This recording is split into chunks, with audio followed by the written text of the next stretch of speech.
Shalom, saudara yang dikasihi Tuhan, senang bisa berjumpa lagi.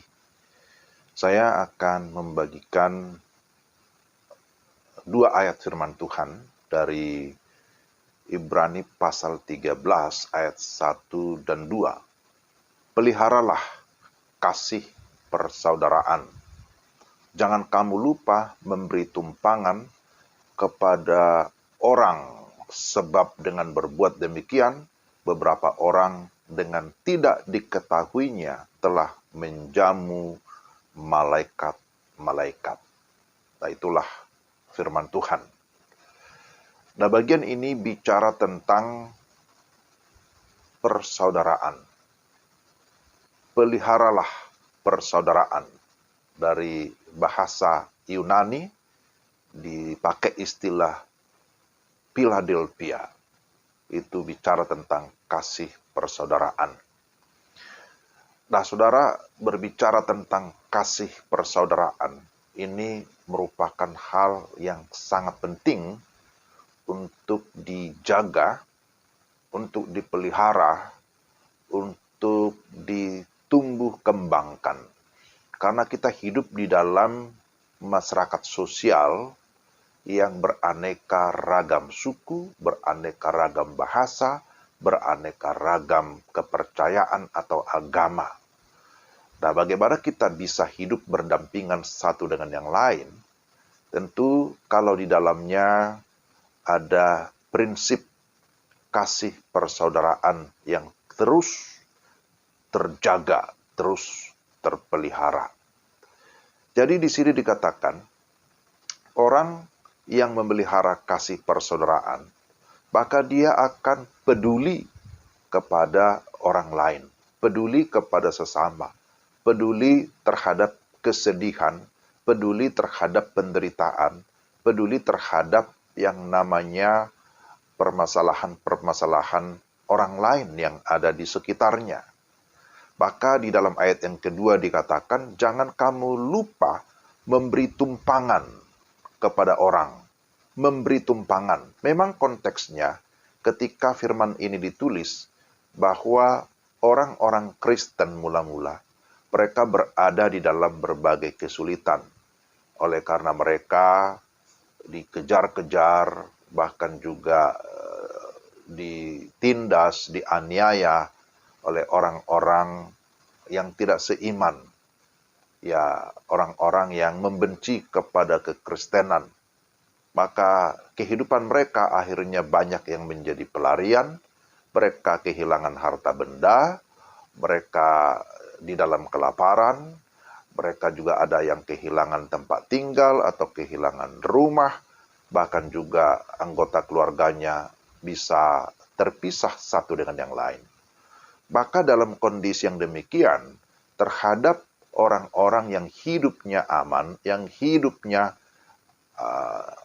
nyaman, yang hidupnya berada di dalam kecukupan, diminta supaya jangan lupa memberi tumpangan kepada orang lain. Artinya jangan lupa untuk memberikan perhatian, memberikan pertolongan, menjamu orang-orang yang membutuhkan pertolongan. Ya, jadi kata memberi tumpangan atau philoxenias, ya, memberi tumpangan kepada orang lain, bahkan kepada orang asing, ya. Jadi mengapa kita harus memiliki kepedulian terhadap orang lain? Tentu dari pihak Tuhan ini adalah perintah bahwa kita diminta untuk saling memperhatikan, saling mengasihi satu dengan yang lain. Tapi dari sisi kemanusiaan, nah ini adalah bagian daripada diakonia, bagian daripada pelayanan kita sebagai orang-orang yang percaya kepada Tuhan. Dan menarik dikatakan di sini, sebab dengan berbuat demikian, beberapa orang dengan tidak diketahuinya telah menjamu malaikat-malaikat. Artinya, ketika memberikan tumpangan, menjamu orang lain di rumah kita, sebenarnya motivasinya bukan supaya dipuji, supaya dianggap dermawan, supaya dianggap menjadi seorang yang baik, tetapi tetaplah melakukan semua perbuatan yang baik, memberikan tumpangan, memberikan makanan, minuman, menjadi saluran berkat dalam rangka kita mau menyenangkan Tuhan. Jadi apapun yang kita perbuat, lakukan seperti untuk Tuhan. Nah, demikian Kolose pasal 3 ayat 23. Jadi bagian ini juga mengingatkan kita kepada Abraham ya, di dalam Kejadian pasal 18, di sana dicatat bahwa Abraham juga memberikan tumpangan kepada orang yang datang. Dia mau menerima orang asing itu, menyambutnya, bahkan memberikan makan minum. Oh, ternyata yang dia sambut, yang dia layani itu adalah malaikat Tuhan. Wah, luar biasa. Ini adalah kunjungan yang istimewa, kunjungan yang luar biasa. Ternyata Abraham sedang menjamu malaikat-malaikat atau utusan-utusan Tuhan. Jadi itu prinsipnya, bahwa ketika kita melayani siapapun, ya kita harus melakukannya dengan sungguh-sungguh, dengan motivasi supaya kemuliaan Tuhan dinyatakan.